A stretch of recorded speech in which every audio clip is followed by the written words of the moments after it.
Hello dears, ഇന്ന് ഞാൻ നിങ്ങൾക്ക് ഷെയർ ചെയ്യാൻ പോകുന്നത് ക്യാബേജ് കൊണ്ടുള്ള ഒരു കറിയാണ്.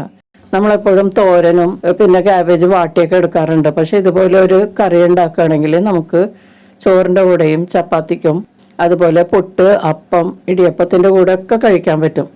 വളരെ ടേസ്റ്റി ആയിട്ടുള്ള ഒരു നാടൻ രീതിയിലുള്ള ക്യാബേജ് കറിയാണ്. സെമി ഗ്രേവി ആയിട്ടുള്ള ഈ കറി വളരെ ടേസ്റ്റാണ്. നോൻപ് കാലത്ത് ഉണ്ടാക്കി കഴിക്കാൻ പറ്റിയ നല്ലൊരു വെജിറ്റേറിയൻ ഡിഷാണ്. അപ്പോൾ ഇതെങ്ങനെയാണ് തയ്യാറാക്കുന്നതെന്ന് നോക്കാം. ഒരു പാൻ ചൂടാക്കി ഇതിലേക്ക് 2 ടേബിൾ സ്പൂൺ വെളിച്ചെണ്ണ ചേർക്കുക. വെളിച്ചെണ്ണയാണ് കേട്ടോ ഈ കറിക്ക് വളരെ നല്ലത്. നാടൻ രീതിയിൽ തയ്യാറാക്കുന്നത് കൊണ്ട് വെളിച്ചെണ്ണയാണ് നല്ലത്. വെളിച്ചെണ്ണ ചൂടായി കഴിയുമ്പോൾ 1/2 ടീസ്പൂൺ വലിയ ജീരകം ചേർത്ത് നല്ലതുപോലെ പൊട്ടിച്ചെടുക്കുക. ഇതിലേക്ക് 1 ഇഞ്ച് നീളത്തിൽ 2 കഷ്ണം ഇഞ്ചി ചതച്ച് ഇതിലേക്ക് ചേർക്കുക. 4-5 വെളുത്തുള്ളിയും ചതച്ച് ചേർക്കാം. നല്ലതുപോലെ ഒന്ന് വഴറ്റിക്കൊടുത്ത് ചൂടാക്കിയെടുക്കാം. ഇഞ്ചിയും വെളുത്തുള്ളിയൊക്കെ നല്ലതുപോലെ ചൂടായ മണം വരുമ്പോൾ ഇതിലേക്ക് 2 ഇടത്തരം സവാള സ്ലൈസ് ചെയ്തതും 4-5 പച്ചമുളക് ഇതുപോലെ ചരിച്ച് കട്ട് ചെയ്തതും കൂടി ചേർത്ത് കൊടുക്കാം. ഇനി സവാളയുടെ നിറമൊക്കെ മാറി വരുന്നത് വരെ മീഡിയം ഹീറ്റിൽ നമുക്ക് ഫ്രൈ ചെയ്തെടുക്കാം. ഇതോടൊപ്പം ഈ ചാനൽ ആദ്യമായി കാണുന്നവരും ഇതുവരെ സബ്സ്ക്രൈബ് ചെയ്യാത്തവരും സബ്സ്ക്രൈബ് ചെയ്തൊന്ന് സപ്പോർട്ട് ചെയ്യുക. അതിനടുത്തുള്ള ബെല്ലൈക്കൺ എനേബിൾ ചെയ്ത് എൻ്റെ അടുത്തടുത്ത വീഡിയോസ് ഉറപ്പുവരുത്തുകയും ചെയ്യുക. ഇപ്പോൾ സവാളയുടെ നിറമൊക്കെ മാറി വന്നിട്ടുണ്ട്. ഏകദേശം ഒന്ന് ഫ്രൈ ആയി തുടങ്ങുന്നത് വരെ നമ്മൾ വഴറ്റി കൊടുക്കണം.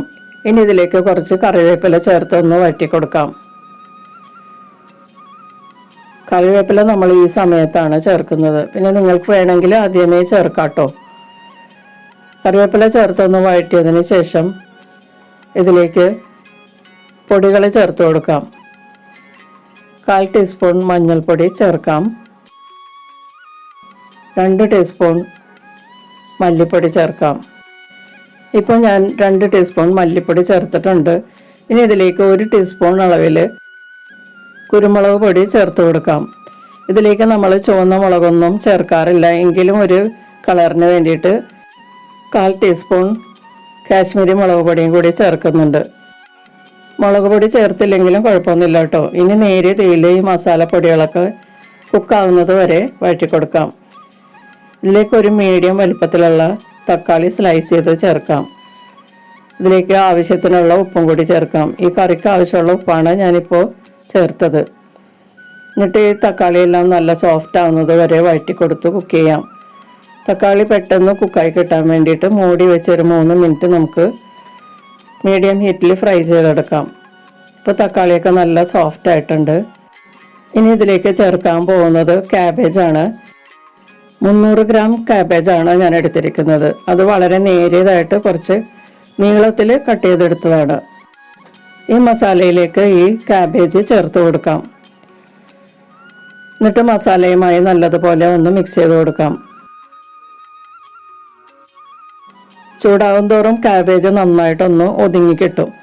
അപ്പോൾ ഈ മസാലയുമായി നല്ലതുപോലെ ഒന്ന് മിക്സ് ചെയ്ത് കൊടുക്കാം.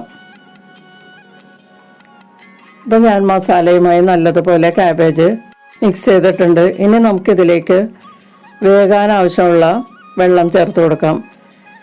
ഞാൻ 2 കപ്പ് വെള്ളം ഇപ്പോൾ ചേർക്കുന്നുണ്ട്. ക്യാബേജിൻ്റെ ഒപ്പം നിൽക്കുന്ന രീതിയിൽ വെള്ളം ഒഴിക്കണം. നല്ലതുപോലെ ഒന്ന് ഇളക്കി കൊടുത്ത് മിക്സ് ചെയ്യാം. ഇപ്പോൾ ഞാനിത് നല്ലതുപോലെ മിക്സ് ചെയ്തെടുത്തിട്ടുണ്ട്. ഇനി നമുക്ക് മൂടി വെച്ച് ഒരു 10 മിനിറ്റ് മീഡിയം ഹീറ്റിൽ വേവിച്ചെടുക്കാം. അപ്പോൾ ഈ വെള്ളമൊക്കെ ഏകദേശം വറ്റി വരും. അതുവരെ നമുക്ക് മൂടി വെച്ച് വേവിക്കാം. ഈ സമയത്ത് നമുക്ക് ഒരു ചേരുവ റെഡിയാക്കി എടുക്കാനുണ്ട്. ഞാനൊരു 5 കശുവണ്ടി വെള്ളത്തിലിട്ട് കുതിർത്തി എടുത്തിട്ടുണ്ട്. ഇത് ഹാഫായിട്ട് പൊളിച്ചതുകൊണ്ട് 10 എണ്ണം ഞാൻ എടുത്തിട്ടുണ്ട്. ഇത് മിക്സിയുടെ ജാറിലിട്ട് 1/2 കപ്പ് അളവിൽ പാലാക്കി എടുക്കുക. ഇപ്പം നമ്മുടെ ക്യാബേജ് നന്നായിട്ട് വെന്തിട്ടുണ്ട്. നല്ല സോഫ്റ്റ് ആയിട്ടാണ് ഇരിക്കുന്നത്. വെള്ളമൊക്കെ നന്നായിട്ട് വറ്റിയിട്ടുണ്ട്.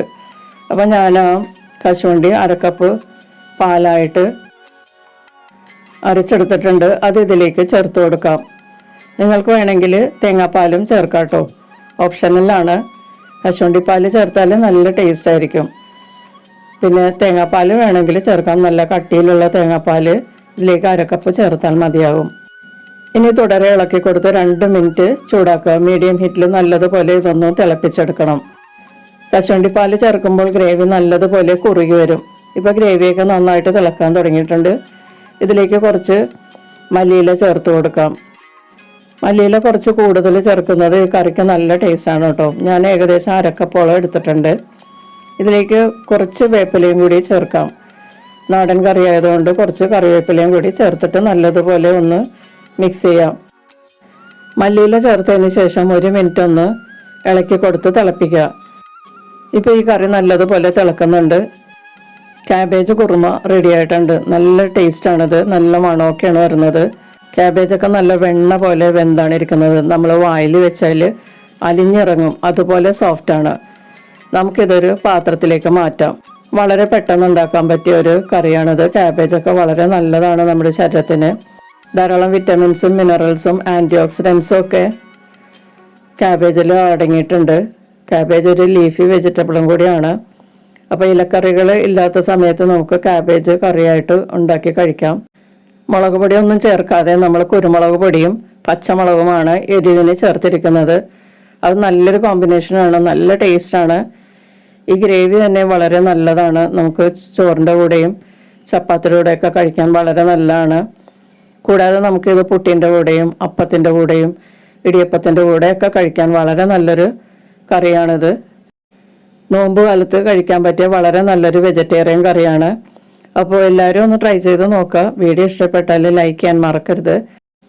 നിങ്ങളുടെ ഫ്രണ്ട്സിനും റിലേറ്റീവ്സിനൊക്കെ ഷെയർ ചെയ്ത് കൊടുക്കുക. നിങ്ങളുടെ അഭിപ്രായങ്ങളും നിർദ്ദേശങ്ങളൊക്കെ കമൻറ്റ് ബോക്സിൽ രേഖപ്പെടുത്തുക. നമുക്ക് മറ്റൊരു റെസിപ്പിയുമായി വീണ്ടും കാണാം. Thank you.